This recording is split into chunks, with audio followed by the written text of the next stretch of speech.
Bonjour à tous, nous représentons le dispositif CREAP-16, le Centre de réhabilitation psychosociale de la Charente. Je suis docteur Ionescu, Radeșinescu, je suis le responsable du dispositif. Bonjour, je suis Delphine Lachaise, je suis psychologue. Bonjour, Tatiana Drutinus, infirmière. Et bonjour, Laetitia Lager-Claverie, je suis infirmière aussi. Nous allons présenter brièvement le dispositif d'éducation thérapeutique du patient du centre hospitalier Camille Claudel, et après le dispositif Pro-Famille, et puis le cas d'une famille, des parents qui ont participé aux deux programmes. Dès le début de la maladie, il est recommandé de reconnaître la souffrance familiale pour donner une place aux aidants, pour collaborer avec eux au projet de vie, et ainsi créer un réseau de soutien pour le patient et sa famille. Les familles, comme on sait tous, doivent bénéficier d'un soutien, d'une information sur la maladie et sur le traitement. Elles doivent être associées au parcours de soins et connaître les stratégies thérapeutiques pour mieux réagir face à la maladie. Cela peut permettre de réduire le taux de rechute du malade. Au centre hospitalier Camille Claudel, l'équipe ETP a donc élargi le programme ETP schizophrène et bipolaire à l'entourage en proposant 2 séances en fin de programme. Le CREAP-16, le centre de réhabilitation psychosociale de la Charente, propose aussi un programme de psychoéducation pro-famille depuis septembre 2019 grâce au soutien de l'ARS. Pourquoi faire de l'éducation thérapeutique ou de la psychoéducation pour les aidants? Bien évidemment pour essayer de leur apprendre à réduire les conséquences du stress sur eux-mêmes et sur leur propre santé, car plus de la moitié des proches aidants ont des répercussions dépressives qui augmentent leurs problèmes somatiques. Mais aussi pour restaurer les compétences, mobiliser les ressources de la personne dans son fonctionnement quotidien, en mettant en œuvre des stratégies d'adaptation, de gestion de stress, de résolution de problèmes, des habiletés de communication. Mais aussi pour les aider à sortir de la solitude et du sentiment d'impuissance, les aider à développer un soutien émotionnel par des pairs, développer la recherche de soutien social dans la communauté, permettre aussi aux familles de mieux utiliser les possibilités d'aide et de recourir plus efficacement aux services médicaux et sociaux. Ces programmes permettent et favorisent le maintien au milieu écologique du patient, mais aussi leur permettent de prendre soin de soi, d'améliorer la qualité de vie, et pour le patient et pour la famille. Qu'est-ce que l'éducation thérapeutique du patient? Alors, selon l'OMS, l'éducation thérapeutique du patient vise à aider les patients à acquérir ou maintenir les compétences dont ils ont besoin pour gérer au mieux leur vie avec une maladie chronique. C'est en fait une démarche qui vise à rendre le patient autonome en facilitant son adhésion au traitement prescrit et en améliorant sa qualité de vie. Ça pourrait être une proposition obligatoire à faire à tout patient qui présente une maladie chronique et à son entourage. Comment s'organise l'éducation thérapeutique? Il y a plusieurs équipes qui sont importantes justement pour coordonner ce programme. Il y a l'équipe de coordination avec Karine Coupry qui est cadre administratif, Radeșinescu, médecin psychiatre qui est parmi nous, Valentine Piquer qui est médecin généraliste. Cette équipe de coordination travaille aussi avec un comité de suivi. Le comité de suivi est composé de l'équipe de coordination, du coordonnateur des soins, le collaborateur aussi du chef de pôle, les responsables de formation et le service qualité. Cette équipe de coordination, il en découle une équipe opérationnelle qui va travailler auprès du patient et des aidants. Elle est composée de 2 médecins, un médecin généraliste, un médecin psychiatre, 2 pharmaciens, une psychologue, une diététicienne, une psychomotricienne, 2 ergothérapeutes et 23 infirmiers. Mais aussi la place des aidants pour favoriser ce soutien. Il est important aussi dans notre projet qu'il y ait des interventions des représentants des usagers dans les programmes, notamment concernant les séances pour l'entourage. Une fois que le patient a pu bénéficier d'un programme d'éducation thérapeutique, l'équipe opérationnelle, avec l'accord du patient, transmet ces informations au médecin traitant. Il existe 2 programmes d'éducation thérapeutique. Un programme pour les patients souffrant de schizophrénie qui a été autorisé par l'ARS et mis en œuvre depuis le 7 mai 2013. On propose aussi un autre programme pour les patients qui souffrent de troubles bipolaires qui a été autorisé par l'ARS en 2015 et qui a été mis en œuvre en octobre 2015. Aujourd'hui, nous allons plutôt nous attarder davantage sur le programme qui s'adresse aux patients qui souffrent de schizophrénie. Quelle est sa méthodologie? Alors, pour qu'un patient puisse en bénéficier, nous proposons avant tout un diagnostic éducatif. Il est réalisé en binôme. Il y a un soignant qui est référent du patient et un soignant qui est référent de l'équipe d'éducation thérapeutique. Suite à ce diagnostic éducatif, il en ressort une demande et de cette demande, le patient peut bénéficier de 4 ateliers ou de certaines séances. Ces 4 ateliers sont composés de 3 séances collectives. On propose de l'éducation thérapeutique en groupe. Il y a l'atelier connaissance de la maladie, 3 séances, atelier du médicament, atelier diététique, atelier hygiène de vie et activité physique. À la fin de ce programme, nous refaisons une évaluation qui est personnalisée pour évaluer justement l'efficacité de ce programme et les avancées du patient. Donc le patient peut bénéficier de 12 séances collectives. Ces séances durent environ 1h30 toutes les semaines. On peut accueillir de 6 à 8 patients. On les propose en CMP ou en CATTP de façon à couvrir tout le territoire de la Charente. Donc le patient peut en bénéficier sur Angoulême-Soyaux, sur Cognac, sur Barbezieux et sur La Rochefoucauld. Ces séances sont animées de façon pluridisciplinaire. Il y a 2 intervenants. On utilise plusieurs outils. Alors, avant tout, le partage d'expériences entre pairs, un brainstorming, des photolangages, des courts-métrages. Voilà, plusieurs outils sont nécessaires. Alors, nous n'allons pas pouvoir développer toutes les priorités d'apprentissage que le programme peut proposer. Nous allons plutôt nous concentrer sur les priorités d'apprentissage qui concernent l'atelier de la connaissance de la maladie, qui est organisé en 3 séances. Donc, parmi ces priorités d'apprentissage, bien sûr, il y a permettre une meilleure connaissance de la schizophrénie, identifier les symptômes, faciliter l'acceptation des troubles, prendre connaissance et prendre conscience de son comportement, comprendre l'importance des soins et repérer ce qui fait soin pour chacun. C'est plus les compétences d'auto-soin et d'adaptation. Mais ce qui est très intéressant, c'est qu'à la séance 2, nous proposons surtout d'identifier les aidants familiaux. Nous invitons en fait les patients à identifier quels sont les aidants familiaux dans leur vie. Et à ce moment-là, nous pouvons les inviter, les aidants familiaux, aux 2 séances qui sont réservées à l'entourage. Ceci peut permettre justement de maintenir une alliance thérapeutique. Donc, ces 2 séances que nous proposons à l'entourage, la première séance concerne notamment, on va aborder qu'est-ce que la maladie, les connaissances de la maladie et des traitements. Pour animer cette séance, il y a une psychologue, une infirmière et un pharmacien. Donc les thèmes abordés sont la connaissance des symptômes, les facteurs de rechute, la connaissance des traitements pharmacologiques et aussi psychothérapeutiques. Nous utilisons différents outils, l'échange entre pairs, parce que parfois, au cours de cette première séance, c'est la première fois pour les familles qu'ils parlent de leur souffrance familiale. On utilise aussi un métaplan, des vidéos, un PowerPoint, et nous distribuons des plaquettes pour informer des thérapies familiales et aussi des plaquettes du centre de réhabilitation psychosociale. Sur la deuxième séance, que nous avons intitulée « Vivre et communiquer avec un patient souffrant de schizophrénie et les recours », cette séance est animée par une psychologue, un infirmier et un cadre administratif. Alors les thèmes que nous abordons, c'est les mesures de protection juridique et de soins sans consentement.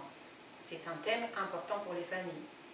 Les difficultés de communication au sein de la famille avec un proche souffrant de schizophrénie. La rechute et l'hospitalisation. Et souvent, ils nous font part aussi de la peur pour l'avenir. Et quand je ne serai plus là, que va devenir mon proche? On utilise plusieurs outils, toujours l'échange entre pairs, les discussions, mais aussi des plaquettes d'information, et notamment la plaquette du programme de psychoéducation pro-famille. Et un questionnaire de satisfaction est remis aux participants à la fin du programme. Alors, on me proposait de faire un retour d'expérience sur l'équipe Pro-Famille 16. Du coup, c'est un groupe qui a été co-animé à 3 soignants, 2 infirmières et une psychologue, ce qui a permis de partager les expériences de chacune au niveau de l'animation du groupe d'aide aux aidants, mais aussi au niveau des connaissances en lien avec des formations en thérapie comportementale et cognitive, puisque nous étions 2 infirmières formées à ça, et le programme étant sous-tendu par les TCC, voilà, ça permet d'avoir une connaissance sur les techniques.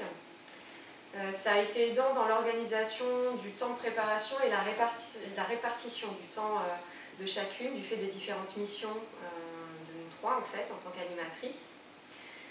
Et on essayait de faire en sorte que chaque animateur en fait revienne sur le thème et la technique abordée afin de favoriser les capacités d'apprentissage des participants. Donc notre premier groupe a débuté en septembre 2019 à la Maison des usagers et des accompagnants. Il était constitué du coup de 14 participants qui venaient pour la majorité de Charente, mais aussi de Charente-Maritime. On avait un couple qui venait de La Rochelle. 4 couples étaient présents également dans ce groupe et ils exprimaient bien que c'était un soutien l'un pour l'autre pour modifier ensemble en fait, leur comportement auprès de leurs proches malades. On a proposé des horaires plutôt tardifs, en 17-21 heures, ce qui a permis d'accueillir 7 participants encore en activité professionnelle. Il y a un participant qui a abandonné après la 5e séance en expliquant que ça ne répondait pas à ses attentes au niveau du format. Et on a remarqué une dynamique de groupe constructive et positive assez rapidement avec de la cohésion et de l'entraide qu'il manifestait pendant les séances mais également aussi entre les séances. Certains participants d'ailleurs du groupe se sont inscrits ensemble à des séances de sophrologie qui étaient également proposées à la Maison des usagers et des accompagnants. Au niveau des résultats qu'on a pu observer sur notre premier groupe et notamment au niveau de l'amélioration de l'humeur via l'échelle de la CESD, en début de programme, on avait 4 sujets qui étaient déprimés, 3 qui étaient considérés comme limite au niveau de l'humeur et 7 non déprimés.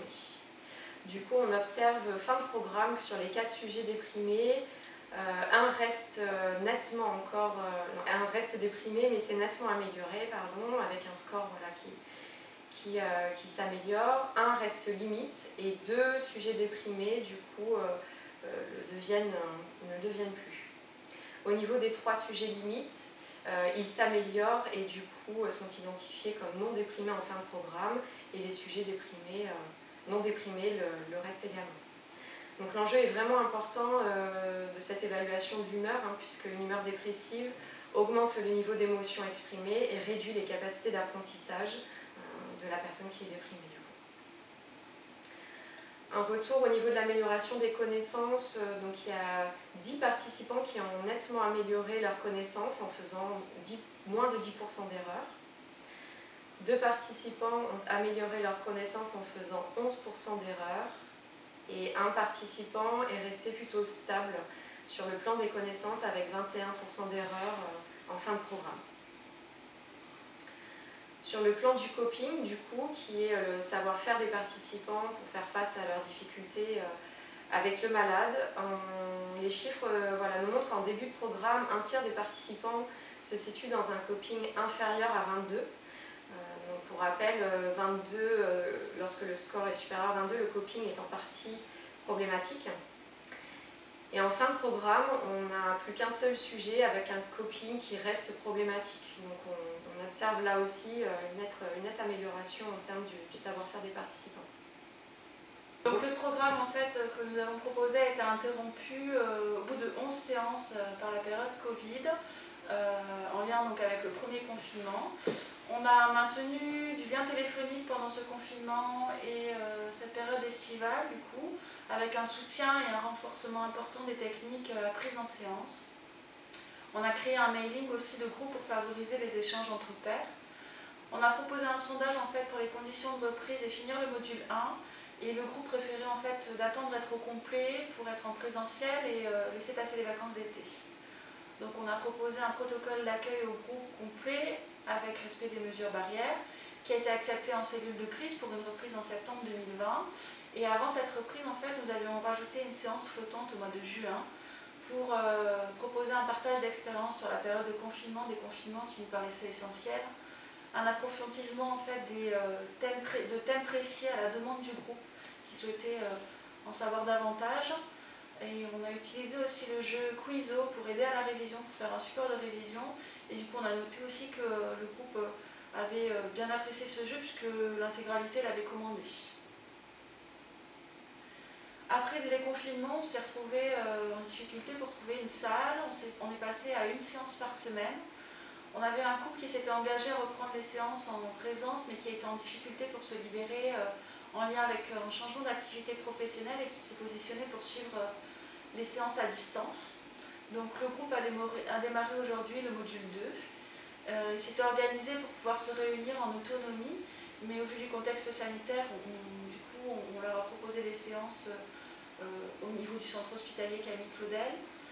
On a aussi proposé l'utilisation d'une attestation signée par le médecin responsable du dispositif pour favoriser leur déplacement. Pour illustrer notre présentation, nous souhaitions vous parler d'un patient qui a pu bénéficier de l'éducation thérapeutique et de sa famille qui a pu aussi bénéficier de l'éducation thérapeutique et du programme Profamille. Alors ce patient, on va le surnommer Étienne. Étienne a 24 ans, son diagnostic médical principal est trouble schizophrénique. Il a été orienté par l'équipe de secteur vers l'éducation thérapeutique. Au cours du bilan éducatif, il y a plusieurs éléments qui ressortent. Sa première décompensation à 20 ans, il avait un niveau scolaire universitaire, il était sans profession, mais il avait un projet professionnel qui s'orientait vers le domaine du soin. À ce moment-là, il habite au domicile familial et son projet de vie, c'est de prendre son indépendance en quittant la maison familiale. Au cours du bilan éducatif, il a pu exprimer l'importance d'apprendre davantage sur sa maladie, mais aussi de rencontrer d'autres patients qui souffrent de schizophrénie. Au cours des séances du programme ETP, donc il a pu bénéficier de plusieurs ateliers, mais on va essentiellement vous parler justement de l'atelier connaissance de la maladie, qui lui a permis en fait de faciliter l'identification des symptômes, mais aussi d'identifier que l'isolement était vraiment pour lui un facteur très fragilisant. Au cours de ces séances aussi, il a pu mettre en avant l'importance pour lui du soutien de sa famille, de sa vie sociale, du traitement médicamenteux et aussi des activités de loisirs. Au cours de ces séances, donc notamment à la deuxième séance, comme je vous le disais précédemment, il a su identifier ses aidants familiaux, il a nommé ses parents pour participer notamment aux séances qui étaient adressées aux proches. L'atelier aussi du médicament lui a beaucoup été utile. Hein. On ne développera pas aujourd'hui, mais ça a été aussi important. Donc les parents étaient présents tous les deux aux séances proposées à la famille pendant l'ETP. Ils ont partagé leur expérience et leur questionnement sur la maladie avec notamment des notions de culpabilité qui étaient assez importantes. On leur a présenté le programme Profamille, ils sont positionnés comme étant intéressés. Et donc ils sont venus à la séance 0, réunion d'information. Ils se sont engagés en fait à participer au programme Profamille, malgré au départ quelques hésitations, puisque l'état clinique de leurs proches était plutôt stabilisé, avec une idée de retour à l'emploi.